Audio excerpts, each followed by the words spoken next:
স্বাধীনতার পর যুদ্ধবিধ্বস্ত অর্থনীতি, ভেঙে পড়া কৃষি ব্যবস্থা আর সীমিত আয়ের বাস্তবতায় দাঁড়িয়েছিল পুরো জাতি। ঠিক সেই সংকটের সময়ে স্বল্পমেয়াদী শাসনামলেও এক সাহসী অর্থনৈতিক দর্শনে দেশকে ঘুরে দাঁড়ানোর পথ দেখান শহীদ প্রেসিডেন্ট জিয়াউর রহমান। খাল, সেচ, ফসল আর আয়, এই চার স্তম্ভে দাঁড়িয়ে গড়ে ওঠে তার উন্নয়ন ভাবনা। গ্রাম থেকেই উন্নয়নের শুরু। এই দর্শনে কৃষিকে দেন সর্বোচ্চ অগ্রাধিকার। কৃষি ভর্তুকি, উন্নত বীজ ব্যবহার আর খাল খনন কর্মসূচির মাধ্যমে বাড়াতে থাকেন চাষযোগ্য জমির পরিমাণ। নদীর পাড়ে, খালের পাড়ে ফলের গাছ লাগান।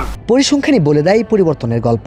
1975 থেকে 76 অর্থ বছরে খাদ্যশস্য উৎপাদন যেখানে ছিল প্রায় 1,18,00,000 টন, মাত্র 5 বছরের ব্যবধানে 1980 থেকে 81 সালে তা বেড়ে দাঁড়ায় প্রায় 1,50,00,000 টনে।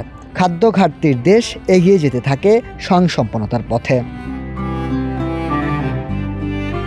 কেবল কৃষিতেই নয়, বিশ্ব অর্থনীতির সঙ্গে বাংলাদেশকে যুক্ত করতেও নেন যুগান্তকারী উদ্যোগ।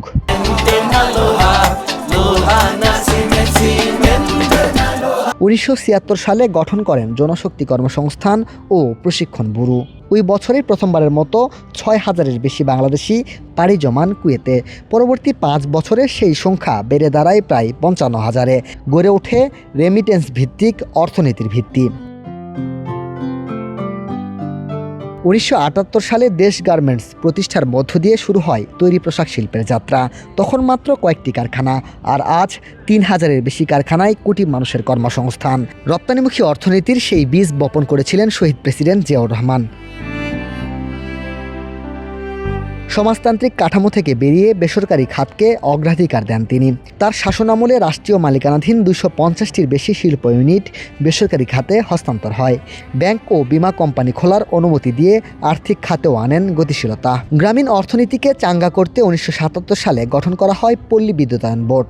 এই প্রথমবারের মতো গ্রাম বাংলার বিদ্যুৎ পৌঁছে দেওয়ার প্রাতিষ্ঠানিক কাঠামো তৈরি হয় দেশে।